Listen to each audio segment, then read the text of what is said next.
Hey, what's going on, my friends? It's your man, Adam Ace Spencer, and today we're going to dive into our dividend portfolio for another update to see how things are going with this bad boy. You can see our current total value right now.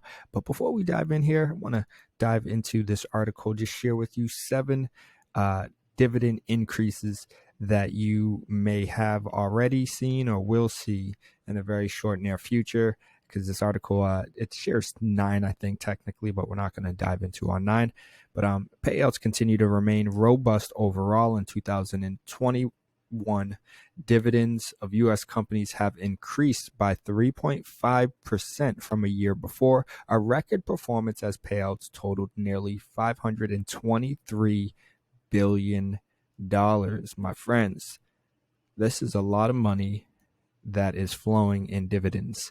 Kohl's, I'm sure y'all be shopping at Kohl's, or I'm sure you know of Kohl's, you passed it, said it plans to double its quarterly disbursement to 50 cents a share from 25 cents. That equates to an annual dividend of $2 a share over at Kohl's. The stock, which yields 3.4%, has a 1-year return of about 4%, dividends included, compared with around 16% for the S&P 500.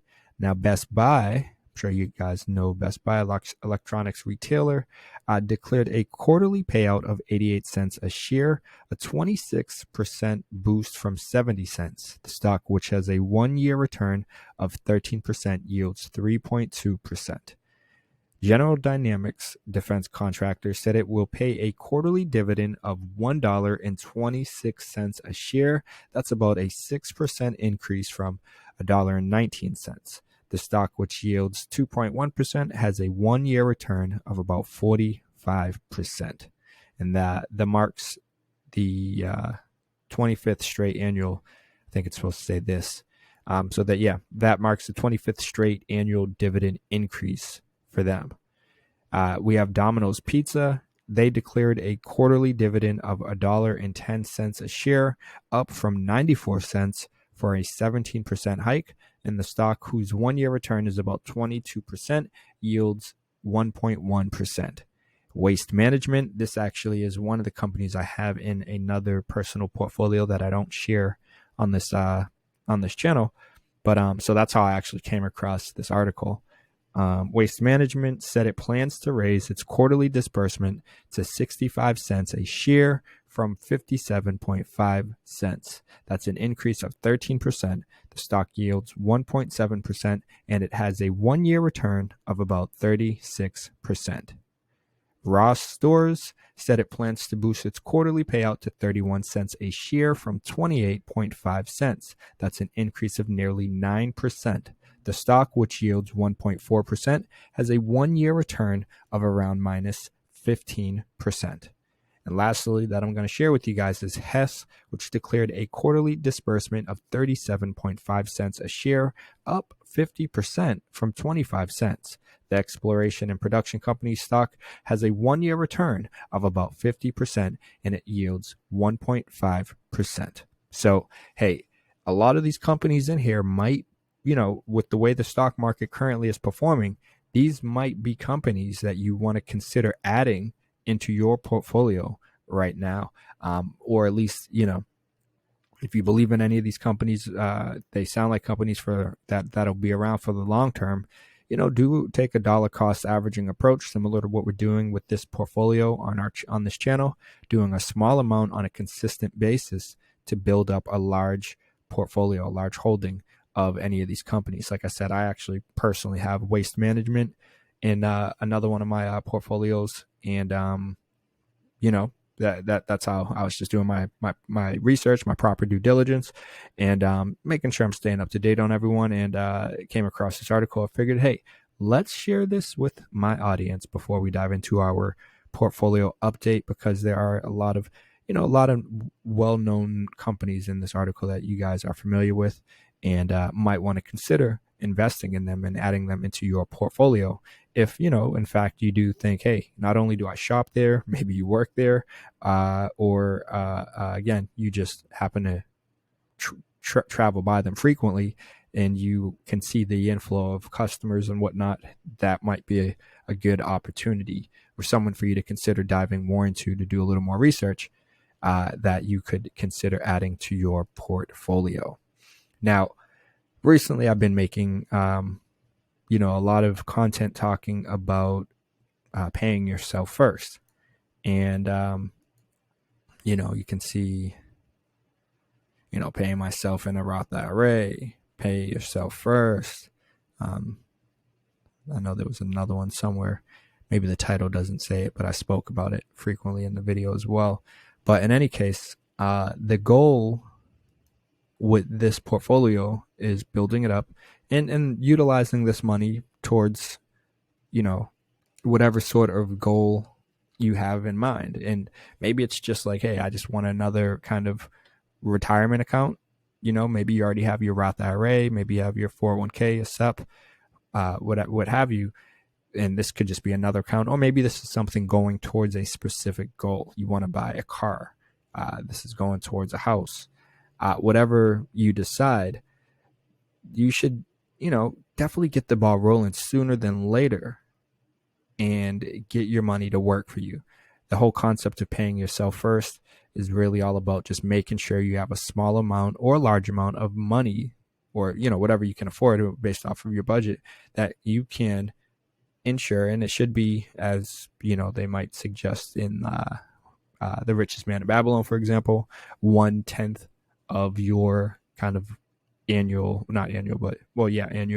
weekly, monthly, whatever paycheck. Whenever you get paid, 1/10 of that should go towards, you should be paying yourself. And so we have this dividend portfolio where we contribute $25 on a consistent basis. We started this back on February 1st, 2021 with $100 and have been doing small amounts. There was one large contribution at one point that was about $500, but otherwise it was $100 at the beginning. That one other $500 contribution, otherwise it's just been small amounts on a consistent basis. So regardless of how much I'm getting from, for example, TaskRabbit, let's say you are someone who works with TaskRabbit, a lot of our videos focus on TaskRabbit or Fiverr, two of my favorite gig apps that allow me to make solid money. Of course, I have direct business. I have other my consulting business as well. So, I have multiple streams of income, but those are also additional income streams in which whenever I get paid, or not even whenever I get paid, I mean, obviously all that money goes directly into my checking account, but on a consistent basis, I make sure I have a ongoing, consistent contribution into this dividend portfolio every week. This is my way of paying myself first. Again, The Richest Man in Babylon, a really good book to help you guys out there if you're someone who's just trying to get into the whole financial freedom, financial independence journey, paying off debt, becoming debt-free, building wealth, creating,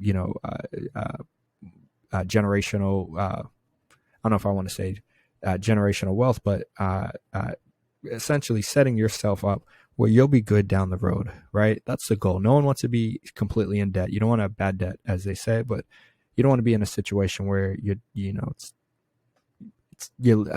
I know my audience, I'm starting to reach out and get a broader range of an audience here on this channel. So I never want to offend anyone, of course, but you certainly don't want to be in a situation where you're older. By older, I mean, 60s or late 50s, and you're getting near retirement and you don't have a dime to your name. This is how you help ensure that you don't have that. That's not the case, right? You pay yourself first. You have a small amount or however much you can allocate. You have to do your budgeting. I have plenty of videos on this channel that dive into budgeting. So, just make sure you have a small amount consistently going towards yourself, paying yourself first, because I know there's some people that are new to this channel, new to seeing this portfolio, and they might see, wow, $2,000. Man, I couldn't get to that point. Like, oh, I got so many bills, But when I break it down in the sense, the way I did, that, like I said, you just pay yourself in small increments, $25, for example, or more, on a consistent basis, it will work for you. And, you guys see the portfolio right now. Over the past day, we're actually down $7. We're down 0.34%. The past week, our portfolio is down 1.23%. The past month, our portfolio is down 2.81%. The past quarter, we're down 3.08%. But 1 year, we're up 2.03%. And all time, we're up 2.34%. So the benefit, the beauty of having a dividend portfolio is that even though we're in a, kind of a bearish market, I don't want to say it's like a market crash, but some think we are. Some think this is still, we have a long ways to go down. And ultimately, what you're kind of seeing here, for example, on the graph down here, is it kind of plateauing out a little bit. It's been a little choppy, up and down, a little choppy. But ultimately, the point is when you have a dividend portfolio, and this is why I love this portfolio, having dividends, is that you will get your ongoing consistent payments every month. If it's REITs, for example, some REITs, or, every quarter.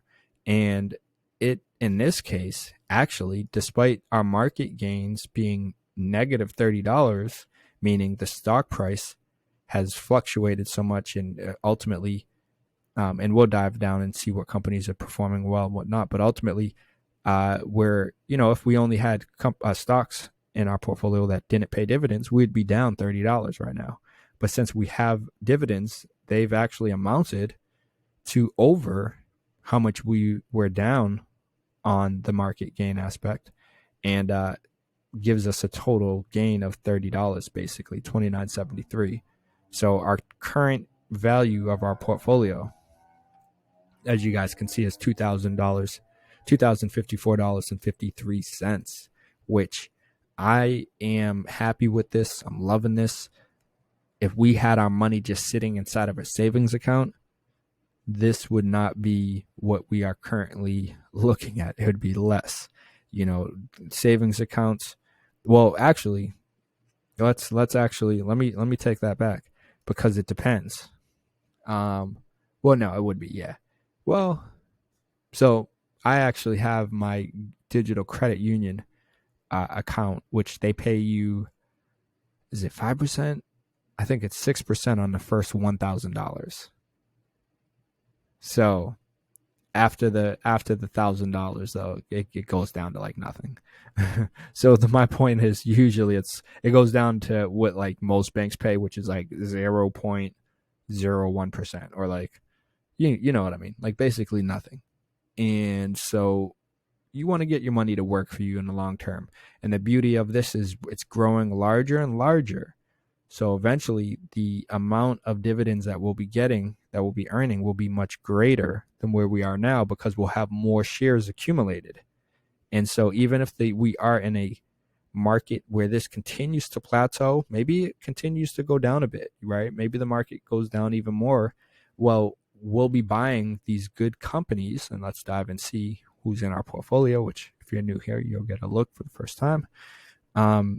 But we'll be able to continue to buy all of these companies at a discount, at cheaper rates. So before they actually do go up, the stock prices do go up as the economy picks up, as the market picks up, we will have already gained a larger amount of shares at a cheaper rate because of our dollar cost averaging approach, our consistent contribution to this portfolio, which is allowing us to consistently buy shares of all of these companies. So when we are looking in here and we're seeing who's doing well, who's not doing so hot, you can see Coca-Cola and Pepsi are at the top of the list with a 31.71% for Coca-Cola, and then Pepsi at 27.76%. Then we have our first REIT, which is Newtek at 22.74%, followed by Procter & Gamble at 22%. Then we have our other REIT, Realty Income Corp, at 11.25%.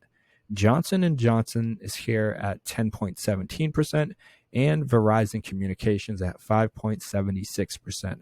Now in the red, unfortunately, we have JP Morgan Chase, negative 16.92%, followed by Innovative Industrial Properties. This is our last REIT at negative 25.63%, followed by 3M down 28.23%. And when we look and see where have our earned dividends come from, who's paid us the most, you can see our REIT, Newtek, here at the top of the list, killing it compared to everyone else at 15.28%. And then we have Verizon at 6.54%, followed by our next REIT, Realty Income, at 6.32%. And then we have 3M at 5.27%, and so on and so on. I'll let you guys get a full-on glimpse. And to remind you or put to your attention, if you're new, Innovative Industrial Properties is the newest company. We did make some moves previously, so that is why we have earned so much less from them compared to the other lowest companies in here who've been in here from the beginning. So to me, this is still a good indication of how much money we can expect to start to get from them, because again, they've been in here for a short period of time and are already here at $1.13. So I am satisfied with our earned dividends, $60.70 that we've gotten from all of our companies in here. Considering, as I mentioned, we started this back on February 1st with $100 and just been doing small amounts. We had that $500 contribution, which this came from, the stimulus check. We put money towards our bills. Maybe we decided to splurge and treat ourselves with a nice dinner or some kicks or something like that, some clothes, whatever you might have done. But what you should have hopefully done, what I try to show with this portfolio and demonstrate, is when you get that extra, income, that extra cash flow, don't just go out balling and splurging it all away. Instead, consider investing it in your future and having it work for you, getting it inside of a dividend portfolio that will allow you to get earned dividends in return for that additional income. And all this is doing is speeding up the process of us getting to where we are today, right? Had we not made this $500 contribution, we would still be in a great position, right? But we wouldn't have earned as much dividends because our portfolio would be $500 less, which means we would have $500 less of shares and stocks from all of these companies, which again means less dividends. So the more money we get in here quicker, the more time we have for this money to work for us to make us more money. So when you are watching my videos and you're like, all right, how else can I make more money? What else can I do? And you see, okay, Adam got Ace got, I don't know what you guys, I say the whole thing, Adam, Ace, Spencer, because some people say Adam, some people say Ace. So some of y'all might be like, man, I see you got all these videos. A lot of them are talking about TaskRabbit. Maybe I should get on TaskRabbit. I got my job, but maybe I can make a little extra money from TaskRabbit. Or maybe you're like, man, forget my job. They're only paying me $7.50 an hour. Ace says I can get on TaskRabbit, and this guy, someone made $1,000. This guy right here with his little dog. Like, man, maybe I can do that. Now, again, I'm not, I don't want to mislead anyone, of course. So this gentleman isn't everyone. This isn't the average. I think I've made videos talking about what the average person on TaskRabbit does make, though. So, dive in here and invest a little time in exploring other ways to increase your income. Ultimately, is what I'm trying to say. Make a little more money that you can then invest it in yourself, in your future, and get that money to work for you, right? These dividends that we're starting to see here, this is beautiful. This is what we want to see. This is more than twice as two of our weekly contributions. Since we're doing $25 a week, this is at $60. So more than what we've done for a month or half a month now in terms of contribution is what we've already are making from our earned dividends. And this will quickly, no, I don't want to say quickly, but as you can see, we're making pretty good progress. And one thing to consider is, hey, if also things on a seasonal level, if you are someone who's part of the TaskRabbit community, for example, and like, hey, a lot of your money is seasonal, or things kind of flow where right here, this video, for example, that I actually ended on accidentally, make money in the winter. Well, you might be in an area where it slows down for you in the winter. So that's why I made that video, to try to help people make, some more money in the winter. Well, winter's almost over, and things are about to pick up, and you're going to be making more money than what you have been relying on over this winter, which means you can probably live off of or live on the income that you've been making, however much you've made in the winter when things were slower for you. So now when things start to pick up a bit, consider contributing a little more inside of your dividend portfolio, your Roth, whatever it is, whatever retirement account you have, whatever kind of savings, whatever you want to call it. Well, consider contributing a little bit more to help you speed up the process of how much money you'll have working for you, right? Because when you see this uptick, bam, that's huge. That helps us so much. And again, we would still be in a good position today without that, but we wouldn't be where we are today, which is at over $2,000. So, my friends, I hope you have started to get the ball rolling with your retirement account, with your, house savings, your car savings, your vacation, whatever you want to call it, something that's down the road 5 years, 10 years. This is where you really want to consider getting like a dividend portfolio like this, especially when we are dealing with this volatility in the market because of everything going on with Russia and Ukraine. And, you want to obviously protect your money. So having it all inside of a growth company or growth portfolio is not the best idea. I don't suggest, and of course this isn't legal or financial advice, but I understand having a lot of money over there if that's what you want to do. If you're younger, yes, you can be more risky. Tomorrow we will have our growth portfolio update. So yeah, you guys know what it is. I certainly believe in taking some risks and getting your money to I don't want to say be a little more risky and almost gamble, so to speak, but with this current market and how shady hedge funds are and whatnot, and Kenneth over at Citadel and whatnot, and as long as SEC is starting to seemingly do their job, it makes me feel more confident about growth plays and everything as a whole. So, like I said, I'm not gonna discourage it. I won't say it, but as you can see, despite the volatility and despite the way the market has been performing, we're still in a solid place here, and that's because we have good, sound, proven companies that have been around, that are established, probably aren't going away anytime soon. Of course, some might. Some will, but as long as we continue to do our proper due diligence, our research and whatnot, staying up on top of the companies in our portfolios, we should be okay. We should be good. So I'm going to wrap it up there. I do have a link down below where you can start to invest with M1 Finance, create your own dividend portfolio as well, and get your money to work for you, my friends. When you get paid from TaskRabbit, from Fiverr, from your job, pay yourself first. Add a small amount every week into your dividend portfolio, your growth portfolio, your Roth IRA, your SEP, whatever it is. Just make sure you are paying yourself first. And you can do it on autopilot. Literally, most platforms now allow you to do it automatically. You just set it up once, set it and forget it, baby. That's all you got to do. No excuses. So I'm going to wrap it up there. I hope you guys found this video helpful. If so, definitely smash that like button. And don't forget to subscribe to the channel if you are new here. And hit the notification bell. That way you can stay up to date on all of our latest and upcoming video content. But all right, my friends, you already know what it is. I got to keep it moving. But I'll see you in the next video. Peace.